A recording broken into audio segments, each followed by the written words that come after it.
Hey there, everybody. This is Kristen from Teaching Balance, and I am here with this week's mindfulness meditation practice. And this is our final week of the month of December, of the month of slowing down and savoring. Of course, this month's theme, like any month's theme, can always be carried over into other months. So if you have found a particular resonance with this idea, remember, you can always just keep it going. Of course, that goes without saying. Now, we've talked a little bit about, I think it was savoring the specialness of the season. We talked a little bit about savoring the ordinary. We talked last week about savoring food, which I recall made me very hungry.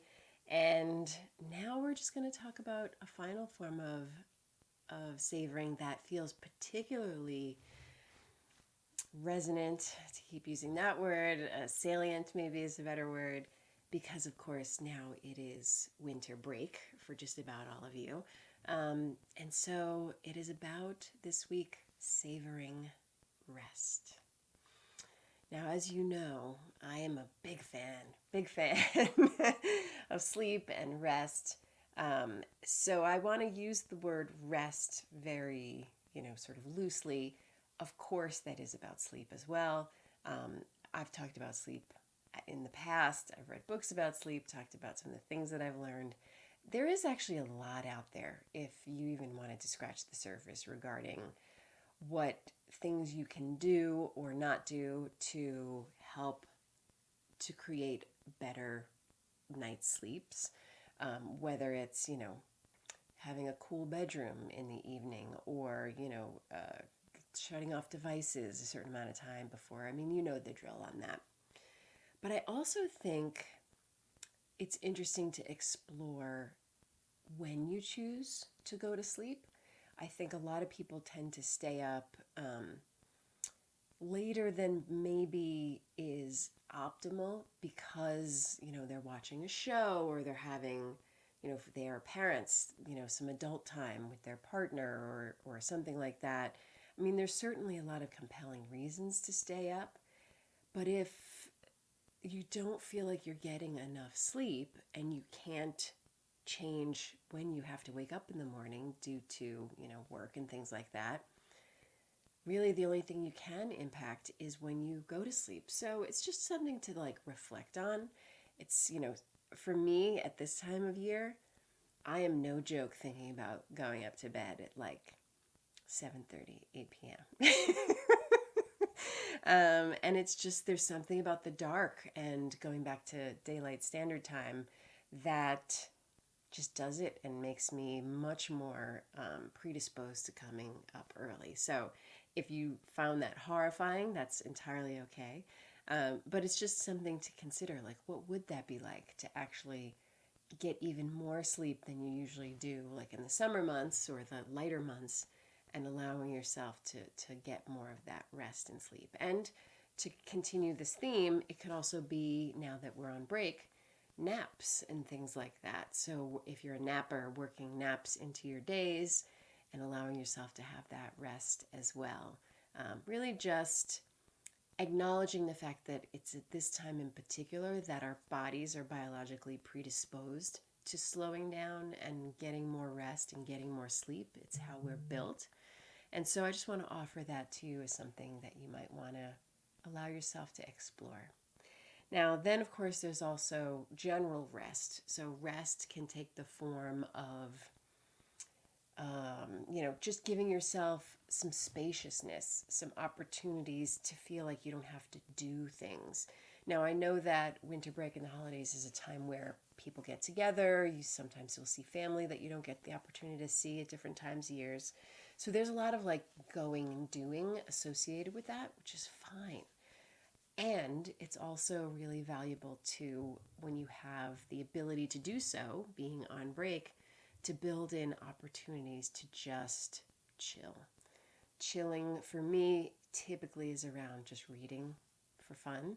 I'm not a napper, but it can also be a leisurely walk outside, just bundled up and that sort of thing. It doesn't have to be a power walk for the purpose of exercising. Not that there's anything wrong with that also. So I think you get the idea. It's just allowing yourself to take a break and I know I've said this over and over again, but I just want to offer it as a final thought before we sit.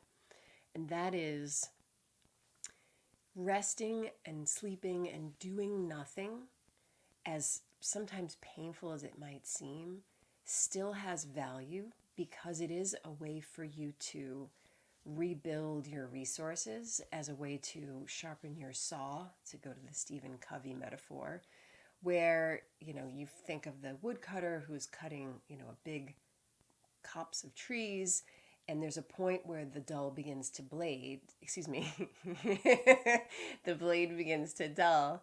And what many of us do, metaphorically, at those points in our lives is that we just, saw harder and put more effort in and put in more time, when if we had just stopped and sharpened the saw, we would have been able to be more effective. And that sharpening of the saw, in many cases, is very much around rest. So there's my speech. I hope you have a wonderful, wonderful break. Hopefully you get a chance to take some time to meditate, which, of course, is also another form of rest and sharpening your saw, without question. So I'm going to go ahead and set our timer. The last meditation that we'll be doing together, that's new for 2022. Kind of crazy when you think about it. All right, let's go ahead and settle in. Finding that posture that feels supported, not schlumpy. I like to roll my shoulders back because they do tend to hunch forward. It also helps you to open up the chest, i.e. the heart center, which is helpful for deeper breathing, which I'll invite you to begin if you haven't already.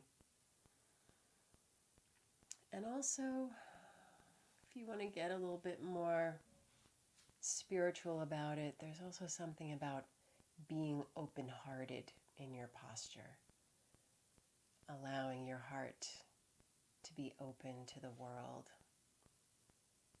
to share your compassion and your kindness with all those around you, and to receive it as well.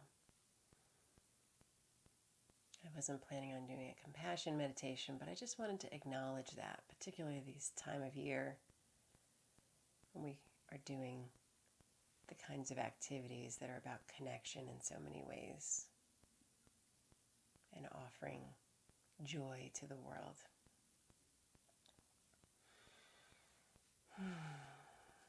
If you want to keep going with that, if that really struck a chord for you, you're welcome to do that.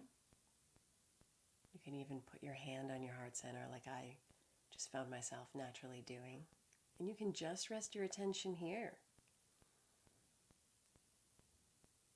Just resting your attention on the warmth. Perhaps you can feel your heart beating in your chest. Maybe not. The rising and falling with each breath.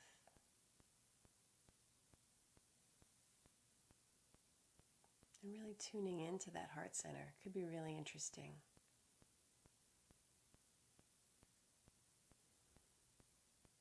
But if you're actually just more interested in your usual sit, that's totally fine, of course, as well.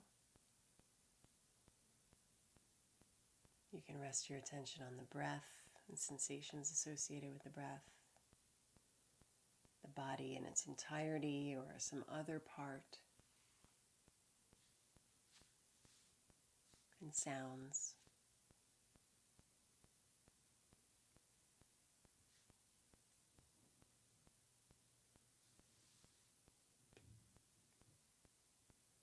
Wherever you're practicing right now, you might find it to be somewhat quiet.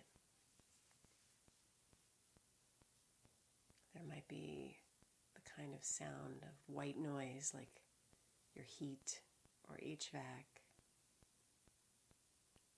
I'm noticing a ringing in my ears.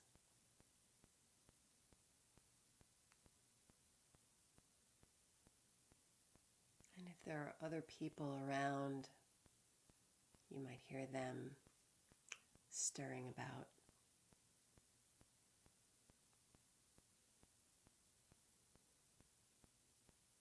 all the possible noises, even from outside, that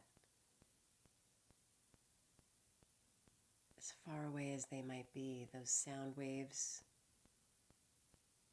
will happen to make contact with your eardrum, and you can sense them. You can hear those sounds.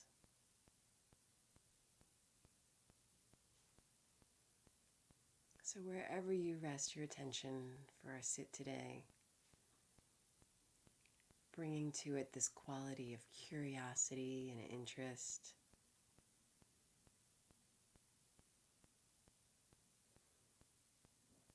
And if it feels right, I always like to also invite in a little bit of playfulness and lightness. I can often find myself getting a little too serious sometimes.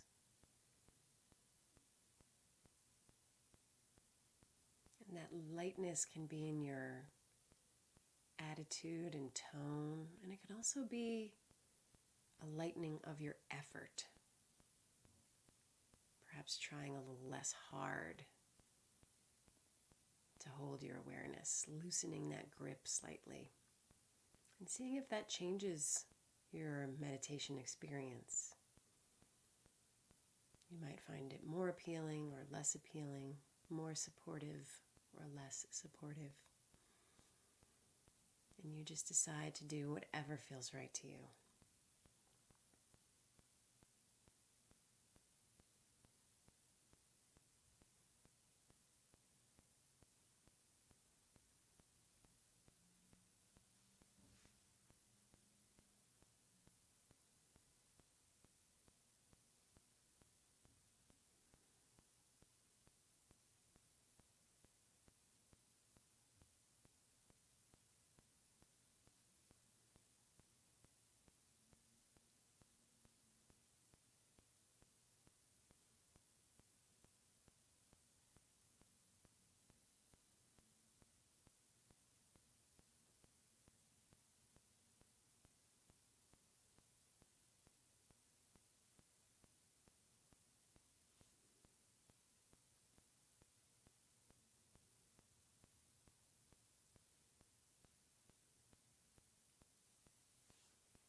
Continuing to cultivate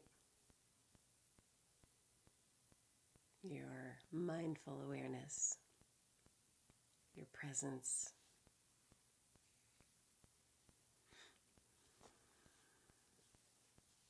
And if the mind has wandered into thought, just noticing that, and then just bring your attention back to where we are in this present moment.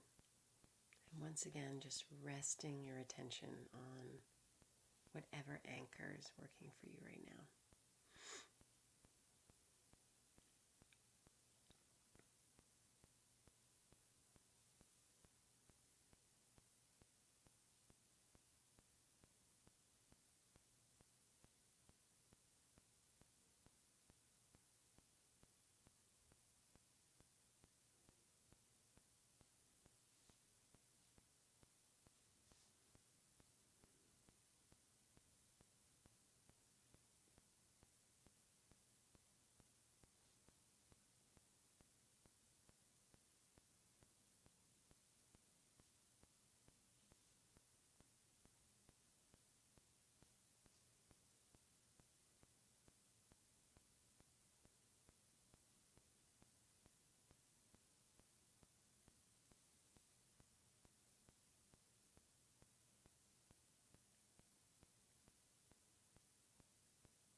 that's our 10 minutes. Happy New Year. As usual, thank you so much for taking this time for yourself, and thank you for allowing me to accompany you on this journey. And I really mean it. I hope you have a wonderful turning of the year, a wonderfully, deeply restful winter break, and I will see you again first thing in 2023. So have a good one, take care, and I'll see you then. Bye.